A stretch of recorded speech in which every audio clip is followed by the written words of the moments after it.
It's 3 in the morning. You're wide awake, staring at the ceiling, doing the maths on how broken tomorrow is going to be, quietly convinced something is wrong with you. So here's the plot twist nobody ever told you. For most of human history, waking up in the middle of the night wasn't a malfunction. It was the schedule. And not a loose, casual schedule either.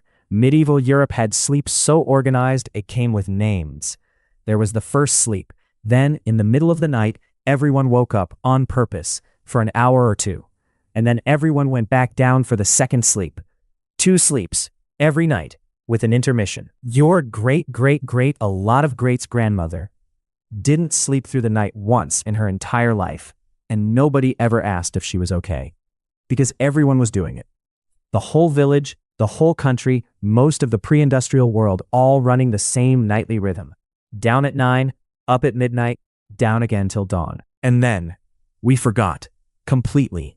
So completely that when one historian stumbled onto it, he thought he'd misread the document.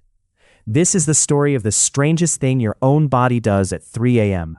Where it came from, what people did with their secret midnight hour, doctor-prescribed romance included, and exactly who murdered it. Meet the detective, Roger Eckhart, a history professor at Virginia Tech. In the 1980s, he was digging through old English court records for a book about nighttime, when a witness statement stopped him cold. A woman described leaving her house after her first sleep.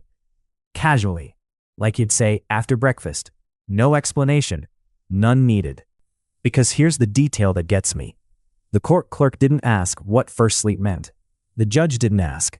Nobody asked. You only skip explaining a thing when absolutely everyone knows it. The way no court today would pause to define lunch. An entire second sleep was hiding in plain sight, filed under too obvious to mention. So Eckhart went hunting, and the references were everywhere.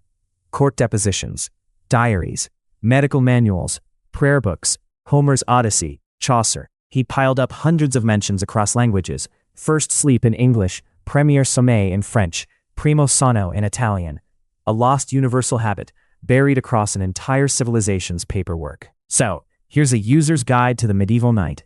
Step 1. Sundown. In many towns, a church bell rang the curfew. From the French couvre-feu, literally cover fire. Bank your hearth, wrap up the flames, lights out. Not a suggestion, by the way. In a town built entirely of wood and thatch, one idiot's candle was everyone's problem. Step 2. First sleep, roughly 9 till midnight, and you were rarely alone. The whole family often shared one bed, parents, kids, sometimes a servant, occasionally a lodger. At roadside inns, total strangers were assigned to the same mattress. There was etiquette for it. Rule 1, keep still. Rule 2, no hogging. Rule 3, we don't discuss the smell. England even had a celebrity bed. The Great Bed of Ware, a carved oak monster over 3 meters wide, built for an inn, famous enough that Shakespeare name-drops it in Twelfth Night. It could hold at least 8 people, likely more if nobody breathed too ambitiously. A tourist attraction you could sleep in. Then, midnight. And here's where it gets wonderful. Everyone wakes up. Not groggy, not panicked. Calm. The French had a name for this hour too, Dorveil, the soft floating in-between state. And what people did with that hour is the best census of human nature you will ever read. The pious prayed. The church actually printed special prayers specifically for the hour between sleeps. Midnight had its own liturgy. The thoughtful lay still and replayed their dreams while they were fresh, which historians note was basically nightly therapy, centuries before anyone charged for it by the session. The sociable, and I need you to sit with this, got up and visited the neighbors at 1 in the morning, on purpose, and the neighbors were happy about it because they were up too. Midnight was social hour, a chat by the embers, a bit of gossip, maybe a small beer. Imagine a knock at 1 a.m. today. Now imagine being pleased. The practical worked the quiet shift, tending the fire, checking the animals, brewing, mending, and the criminal, well, court records are full of events casually time-stamped after first sleep, and not all of them are wholesome. If you wanted an orchard raided or a rival's fence relocated, the intermission was rush hour for scoundrels. And then there's the medical advice. One 16th century French doctor, Laurent Joubert, counseled couples that the best time for romance was not bedtime, You're exhausted. You'll do a poor job, he basically says. But after the first sleep, when you're rested, relaxed, and can give the enterprise your full professional attention. Which reframes the whole medieval now, doesn't it? We picture the past collapsing into bed, flattened by fieldwork. The reality, a built-in nightly pocket of unhurried time for prayer, thought, company, or scheduled romance that industrial life would later delete without asking. They were poorer than us in almost everything, except possibly midnight. Now, don't let me romance you into forgetting what the night actually was out there. Beyond that cozy ember glow, medieval darkness was dark, dark. No streetlights. A moonless night was a wall. People genuinely died walking into ditches, rivers, and in at least a few recorded cases, other people's open cellars. The night was a hazard with a schedule. Light was luxury. A single decent candle cost real money. So most homes burned rushlights, reeds dipped in kitchen fat, smoky, fast-burning, smelling of dinner. Historians estimate ordinary families rationed light the way we'd ration something precious because it was. Every bright evening you've ever ignored would have been a festival to them. And the fears were real to them too. This is the eerie part. That deep middle of the night, when you were awake between sleeps, was also when the mind wandered darkest. Spirits, omens, the so-called witching hour. Some prayed because the hour felt haunted. The same 60 minutes could hold your warmest chat and your coldest dread. Keeping all of it in line, the night watch. Every sizable town paid men to walk the black streets with a lantern and a bell, calling the hours, 3 o'clock and all's well. Part clock, part police, part communal lullaby. Possibly history's most trusted job performed by history's most tired men. So that's the lost night. 2 sleeps, 1 secret hour, an entire culture built inside it. Which raises the question that turns this from a history curiosity into something a bit spooky about you. Was this just a habit, or is it factory settings? Is the 2 sleep night still in there, waiting? Well, someone ran that exact experiment. Early 1990s, a sleep scientist named Thomas Ware at the American National Institute of Mental Health asks a deceptively simple question. What happens to modern sleepers if you take away artificial light?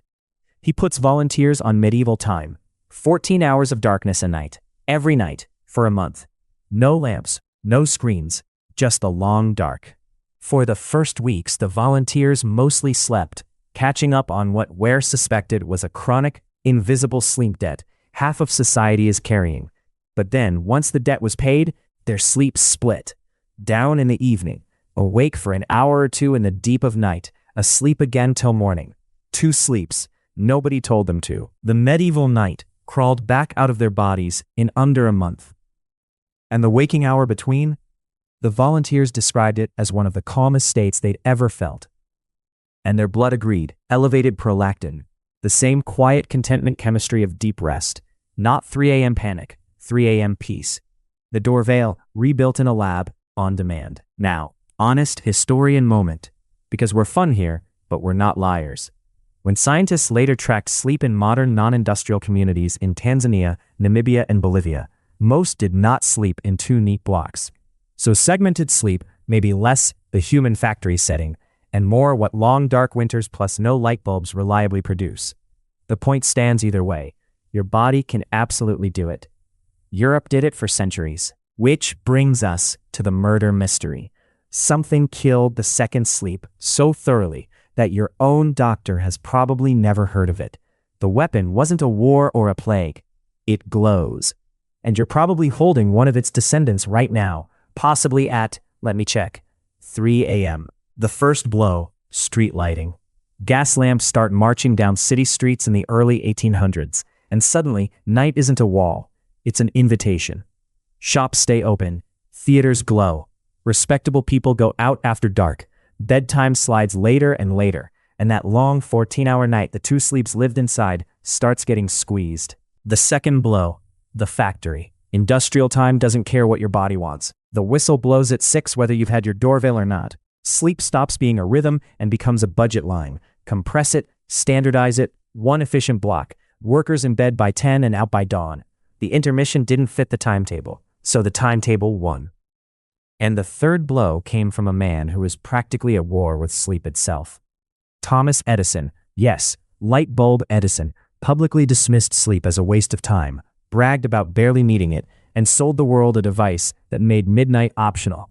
Within a couple of generations, the electric bulb finished what the gas lamp started. By the 1920s, the two-sleep night had vanished from diaries, from doctors' manuals, from memory. Gone so completely that within 1 century, the default human night of the previous several thousand years became a condition with a name. Wake at 3 a.m. now, and the internet offers you supplements. Your ancestors would offer you a beer and the gossip. Here's the part that actually gives me chills. Eckhart noticed that complaints about waking in the middle of the night, what doctors now call sleep maintenance insomnia, barely appear in the historical record until after the second sleep dies. The waking never went away. Only the permission did. Same 3 a.m., new label. Now it's a disorder. Back then, it was Tuesday. To be crystal clear, this is history, not a prescription. Some 3 a.m. waking is genuinely worth a doctor's visit. And I'm a stick figure with a shovel, not a physician. But the historical fact stands on its own. The thing you're calling broken at 3 a.m. is the exact behavior your entire civilization once scheduled church services around. And the two sleeps never fully died. Sailors on watch systems live a broken night on purpose. Parents of newborns rediscover the intermission with considerably less enthusiasm. Siesta cultures split their rest by daylight instead. The solid 8-hour block we treat as sacred human nature is, historically speaking, the weird one, the new kid. Think about what else lived in that deleted hour. A nightly slot for reflection that we replaced with scrolling. A nightly slot for conversation that we replaced with nothing at all.